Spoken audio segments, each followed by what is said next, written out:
The Ministry of Health releases MarketMe documents. The Ministry of Health and Wellness has released what it says is the chronicle of statements relating to its contract with MarketMe Consulting. The release comes after days of questions surrounding the awarding of more than $40 million worth of contracts to MarketMe. The company is behind the ministry's Jamaica Moves fitness campaign. Based on the heightened public discourse on the matter of the ministry's engagement of the firm MarketMe Consulting Limited, hereinafter referred to as the firm, the ministry now provides for the information to the general public the chronicle of activities.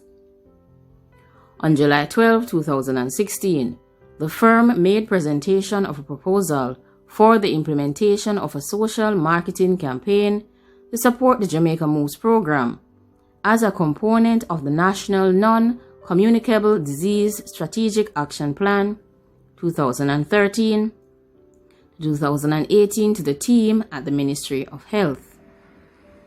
Based on the conclusion of the negotiations, on November 28, 2016, the ministry made submission to the National Contracts Commission for the approval of an award to the firm as an unsolicited proposal. An unsolicited proposal may be considered by a procuring entity if it A. demonstrates a unique and innovative concept, or demonstrates a unique capability of the contractor, or offers a concept or service not otherwise available to the government, and does not resemble the substance of a recent, current, or pending competitive tender. The submission was approved via letter dated December 2, 2016, from the National Contracts Commission. The approval was for an award of a contract for the amount of $15,900,700. In June 2017, the ministry signed a contract with the firm for a period of 12 months. The contract was concluded on March 2018. On July 17, 2018, a new terms of reference was developed for the Jamaica Moves campaign to include Jamaica Moves in schools, Jamaica Moves in communities, and Jamaica Moves in workplaces. On December 18, 2018, a request for proposal was issued to the firm with a deadline for submission of December 28, 2018, and that was further extended to January 2, 2019. The submission was made by the firm on January 2, 2019 at 2:15 p.m. using the two-envelope method, where the technical and financial proposals were submitted in separate envelopes.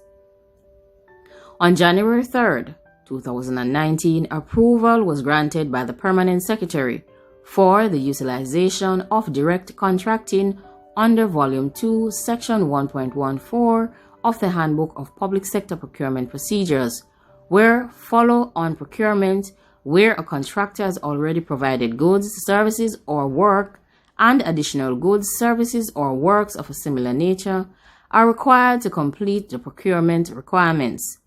Given the fact that the program was to continue and similar work was to be done in relation to the delivery of social marketing interventions, the approval was granted.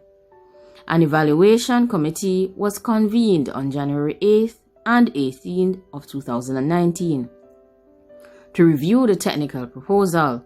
The proposal received an evaluated score of 65.6, which was below the threshold score of 70. However, the evaluation committee agreed to proceed to open the financial proposal given the fact that the process was a direct contracting assessment. Negotiations were conducted with the firm on February 5 and 22, 2019. The original in-house estimate for the activity was $166,312,000 for 2 years. This estimate related to all advertising placement costs, material costs, cost of activations, and management and consulting fees. The financial proposal submitted by the firm had a cost of $183 $309,000.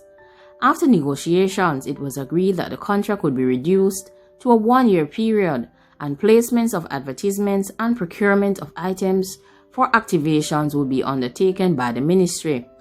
The total sum of $51,350,000 was determined as the ceiling. The firm was requested to further revisit the financial proposal given the new determinations and a returned financial of $38,931,820 was submitted. On March 22, 2019, the ministry made a submission to the Consultancy and General Services Subcommittee with the recommendation for an award of contract to the firm in the amount of $38,931,820, and the matter was then reviewed by the Public Procurement Commission on May 1, 2019. Details of the deliberations between the PPC and the ministry and the subsequent approval of the award on May 9, 2019 can be seen in the appendix. It is to be noted that at this time the ministry has been engaged in the process for several months, and the risk associated with retendering and restarting the process, which would take upwards of 6 months, was measured. On July 4, 2019, the contract was signed with the firm for an amount of $38,931,820 with 10 deliverables as detailed in Annex C of Appendix 7. On July 17, 2020, the monitoring of the contract was undertaken by a committee that was responsible for the sign-off on all technical aspects of the deliverables and the overall contract management. The contract expired in June 2020 with a total disbursement of $27,017,071.89. Finally, during the period March 17, 2017 to July 20, 2020, other payments have been made to the firm totaling $13,334,652, a total of 49 payments ranging from a low of $10,000 to a high of $1,448,750. Appendix 8 has the listing of all located payments that have been made by the Ministry of Health. The ministry has also provided the payment documents, which can be reviewed with the link https://cloud.moh.gov.jm. If you are unable to locate any additional information, it will be provided on their website via an updated listing and in a similar format. This has been an outline of all the payments that have been made to Market Me Consulting Limited and the history of their involvement with the Ministry of Health and Wellness. Now let me know what your comments are in regards to these huge amounts that have been paid out in regards to the Jamaica Most contract. Like, comment, share, and subscribe. Thanks for watching the Learning Academy.